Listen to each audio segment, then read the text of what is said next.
Today's section is 4.3. We're talking about perimeter. So we've been kind of introduced to just our introduction to geometry in this chapter, and so now we're talking about perimeter. And so basically, perimeter is the distance around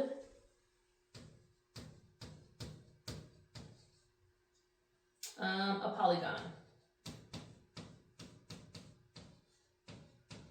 Okay. And so the first example they give us here, example 4.3a, they're showing us, some, like a non-standard polygon here. All right. And we've got measurements. No, their sides are straight. Mine pretend like I've drawn straight lines here.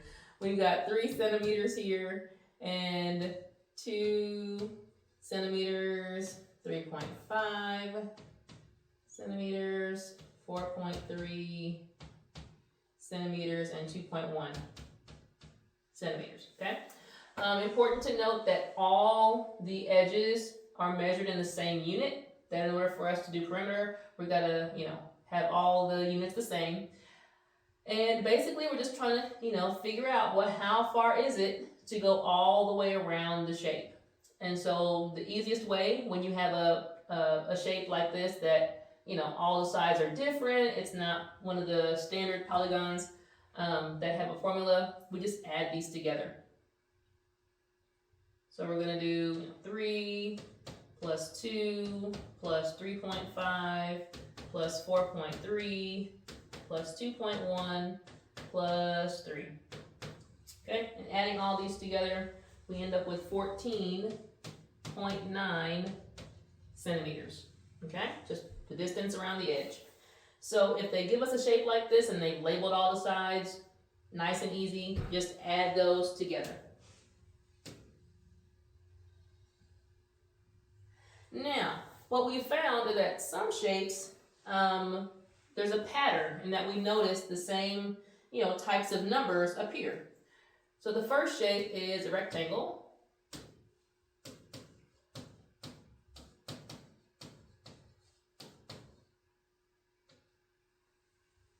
Okay, and in our rectangle, we know that we have, 2 sets of parallel sides, with 90-degree, perpendicular edges there. On our rectangle, we know that we've got 2 sides that are equal, and then another pair of sides that are equal. And so, we could add all the edges together on a rectangle, but because we know that 2 sides are equal here, the width, we have that twice, and the length, we have that twice also, we can create a formula that will help us find the answer more efficiently, okay? So to find the perimeter, abbreviated with P, for a rectangle, we can say that we're going to take 2 times whatever the length is, okay? So 2 times the length, and that's a L, so you don't know it doesn't look like a 1. I made it a little curly L. Plus 2, I keep making curly 2's. I'm trying not to make my 2's curly. 2 times the width, okay? So 2 times your length plus 2 times your width, and that would give you the distance around. Another shape that we can create a formula from is the square. Because we know the square has all 4 sides the same.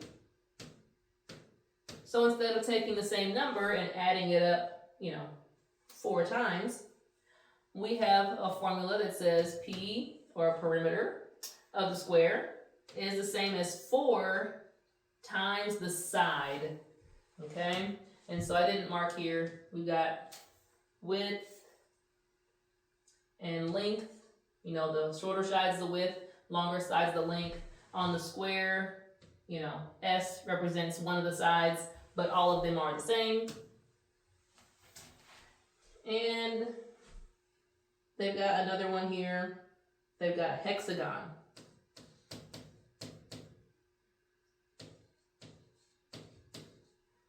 And we know a hexagon has 6 sides. Let's see if I can sketch this here.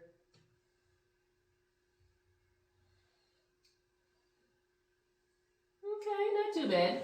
But in the book, we can see that all of these sides were drawn to be the same length. Okay? Now, not every hexagon has all sides the same. Squares, it's a requirement. It's part of its definition. But a hexagon just has to have 6 sides. This will be what they call a regular hexagon because all the sides are the same. And if that happens, if they tell you that, then you could say that the perimeter of the hexagon is just 6 times one of the sides. Okay? All right. So these are the formulas that we have so far for perimeter of a rectangle and perimeter of a square. If they give you any other polygon, if they tell you they're all the same, you could multiply it by the number of sides. Or, like the first shape we saw, we just added all those sides together. Alright, so the last example they have here in your book, they actually have a grid on the page. And in this one, it's at least a little nice. They've kind of told you that all the grids are just 1 foot each direction. Let's see if I've got a picture of one. Okay, so ignore the Cartesian plane here, and we'll just deal with the shape. This one's got 1, 2, 3, 4 in each direction.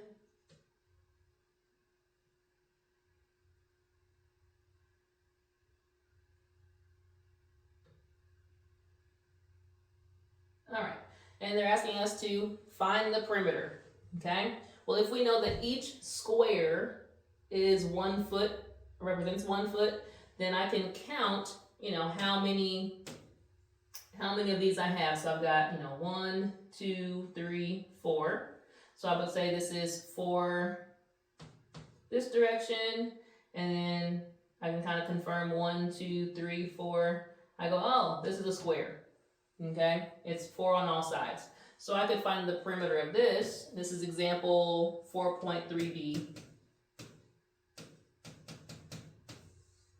And I can find the perimeter of this by saying, well, it's going to be 4 times the side. Perimeter equals 4 times the side. So then we said the side also happens to be 4.